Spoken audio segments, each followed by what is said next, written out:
بسم اللہ الرحمن الرحیم۔ السلام علیکم۔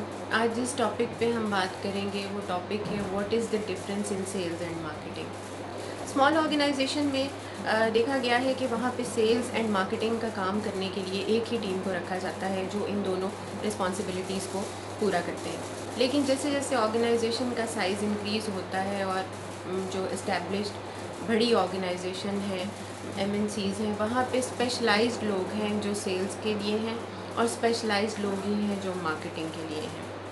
سیلز اینڈ مارکیٹنگ بیسکلی دونوں ڈفرینٹ فنکشنز ہیں۔ ایک ہی بات ان دونوں فنکشنز میں کامن ہے، اور وہ کامن بات یہ ہے کہ دونوں کا الٹیمیٹ آبجیکٹو کمپنی کے لیے ریونیو کو انکریز کرنا ہے۔ سیلز اور مارکیٹنگ انڈیپینڈنٹ ضرور ہیں، لیکن یہ ہائیلی انٹیگریٹڈ اور انٹر ریلیٹڈ ڈپارٹمنٹس ہیں۔ سیلز کی سکسیس کبھی بھی پاسبل نہیں اگر مارکیٹنگ کی سپورٹ نہ ہو، اور مارکیٹنگ کی ایفرٹس بھی ویسٹ ہو جاتی ہیں جب سیلز کئی ڈپارٹمنٹ کے ساتھ ان کی کوآرڈینیشن نہ ہو۔ مارکیٹنگ بیسکلی اس کے اندر جو ایکٹیویٹیز ہیں وہ بہت براڈ رینج ایکٹیویٹیز ہیں اور لانگ ٹرم ایکٹیویٹیز ہیں۔ مارکیٹنگ کا کام شروع ہوتا ہے کنزیومر ریسرچ سے، جہاں پہ ان نیڈس پہ ریسرچ کی جاتی ہے، ان نیڈس کو آئیڈینٹیفائی کیا جاتا ہے جو کنزیومر کے اینڈ پہ پائی جاتی ہیں۔ نہ صرف پریزنٹ کو دیکھا جاتا ہے بلکہ فیوچر نیڈس کو بھی دیکھا جاتا ہے کہ فیوچر میں کیا نیڈس کنزیومر فیس کریں گے۔ ان نیڈس کے اسیسمنٹ کی بیس کے اوپر پروڈکٹس ڈیولپ کیے جاتے ہیں۔ مارکیٹنگ ایڈورٹائز کرتا ہے اس پروڈکٹ کو، اور پھر ایک برانڈ کو بلڈ کیا جاتا ہے اور ایک برانڈ آئیڈینٹی کریٹ کی جاتی ہے۔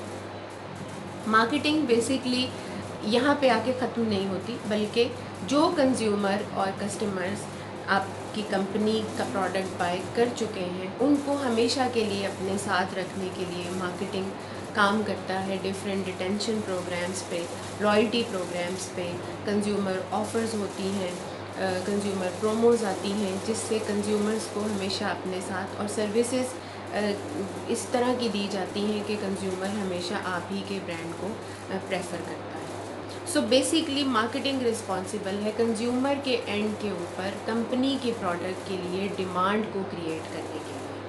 مارکیٹنگ اور سیلز میں لنک کیا ہے؟ یہ ڈیمانڈ جو مارکیٹنگ نے کریٹ کی ہے کنزیومر میں، اب سیلز کا کام ہے کہ اس ڈیمانڈ کو دیکھتے ہوئے وہ ایک پوٹینشیل کسٹمر کو ایک ایکچوئل کسٹمر میں کنورٹ کرے۔ یہاں سیلز کا رول آ جاتا ہے کہ سیلز جو ویریس سیلز چینلز کا استعمال ہوتا ہے، جس میں ڈائریکٹ سیلز چینل ہے، انڈائریکٹ سیلز چینل ہے، یہاں پہ سیلز کو ٹارگیٹس ملتے ہیں اور ان ٹارگیٹس کی بیس کے اوپر وہ اپنی سیلنگ کے پروسیسز کے تھرو سیلز کو میچور کرتے ہیں۔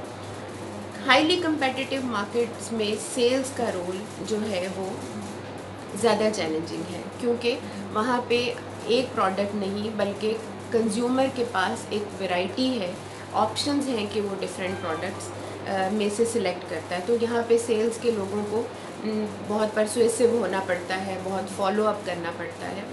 تو آپ نے دیکھا کہ سیلز اور مارکیٹنگ دونوں کے رول اور ایکٹیویٹیز میں بہت ڈفرینس ہے، لیکن ایک پوائنٹ پہ آ کے ان کا جو لنک اسٹیبلش ہوتا ہے، وہ لنک جتنا اسٹرانگ ہوتا ہے وہ اتنا ہی زیادہ کمپنی کے لیے بینیفیشل ہوتا ہے۔ آئی ہوپ آپ کو میری آج کی ویڈیو پسند آئی ہوگی۔ اپنا فیڈ بیک ضرور دیجیے گا، لائک کیجیے گا، شیئر کیجیے گا، اور چینل کو سبسکرائب کیجیے گا، and don't forget to press the bell icon. Stay happy, stay safe, keep learning. Thank you so much.